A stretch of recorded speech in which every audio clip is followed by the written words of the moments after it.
안녕하십니까.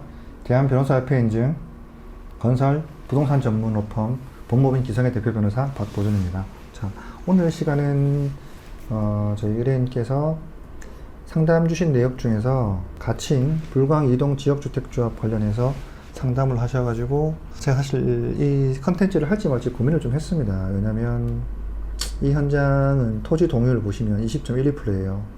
2022년 6월 기준으로. 그리고 이 현장은 문제가 엄청 많은 현장이고 사업지도 되게 어렵기 때문에 결국 제가 저번에 청림동 제 설명했던 것처럼 비슷한데, 과연 이게 제가 사건 수임을 한다고 하더라도 여러분한테 집행을 해서 여러분을 돈을 드릴 수 있는지 여부가 사실 좀 애매한 현장이었어요. 그래서 컨텐츠를 여기에 대해서 저한테 두 분, 세 분 정도 상담을 왔음에도 불구하고 제 컨텐츠를 올리진 않았습니다.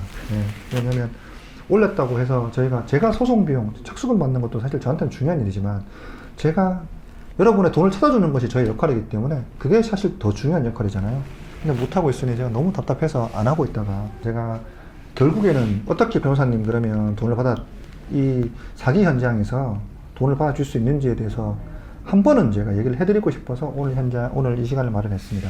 이 현장은 안심보장 증서를 발행한 현장이고, 심지어 추진위 단계에서 동호수까지 지정을 했어요. 근데 왜 변호사님 희망 동호수 지정 신청서밖에 없는데 왜 동호수 지정했다고 볼 수 있습니까? 라고 했는데 그게 아니고, 왜냐면 녹취록이 많아요. 의뢰인실 보신 녹취록에 보면 지금 빨리 주셔야지만 동호수를 좋은 곳을 받을 수 있다. 우리 의뢰인께서도 이 동중에서 중간 라인에 동호수를 받을 수 있다는 프리미엄을 받을 수 있다고 그 설명을 듣고 급하게 계약 날짜보다 하루 전에 가계약서라고 해서 100만원 지급하셨습니다. 결국 동호수 지정하는 게 이게 확정된 것처럼 얘기했을 때 돈을 넣어주는 핵심이 뭐냐면 돈 넣는 타이밍이에요.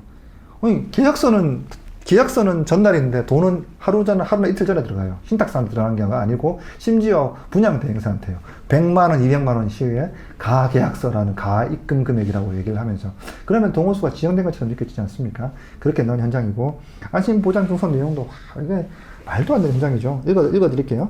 확정부담금, 추가분담금 없습니다. 가칭 불광 이동 지역주택조합 조합원 가입계약서에 기재된 조합원 분담금 이외에 추가 분담금은 발생하지 않음을 보장합니다. 단 총회 의결을 통한 증액이 발생하는 부분은 예외로 합니다.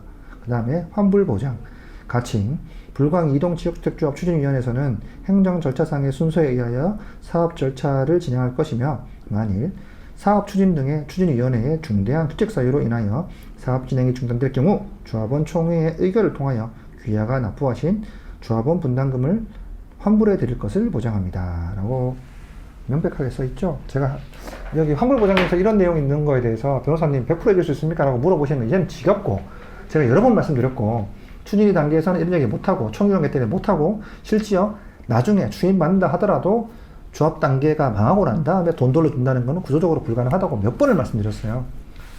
자, 이제는 제가 여러 번 했기 때문에 차지하고, 변호사님 그러면 이거 어떻게 돈 받아요? 라고 얘기하시는데, 포인트는 여기 있습니다. 주대일 산업개발.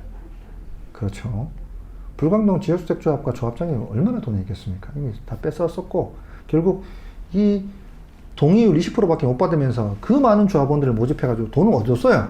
어디서 썼겠습니까? 주대일 산업개발에서 돈을 쓸 확률이 되게 높습니다. 더하여 가입 당시에 여러분한테 사기를 쳤던 누굽니까?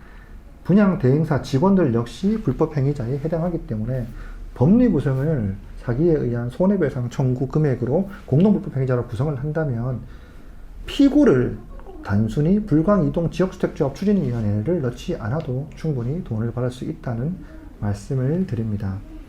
결국 제가 하고 싶은 얘기는 돈을 받는 방법은 여러 가지가 있을 텐데, 결국 이렇게 사기 문서들이 많은 현장에서는 위원회나 추진위원장만을 상대로 피고를 지정해서 청구를 하게 되면 못 받을 확률이 높으니 그 외에 다른 방식으로 다른 사람을 걸어서 소송을 진행해야 된다는 이 말씀 꼭 명심하시고, 두 번째, 사람이 많아서 그룹이 형성된다면 이 또한 형사사건으로 형사고소를 한 다음에 형사사건에서 합의하는 방식으로 받을 수 있는 절차도 있으니 꼭 기억하시고 전문가와 상담해 보시기 바랍니다. 오늘 이상입니다.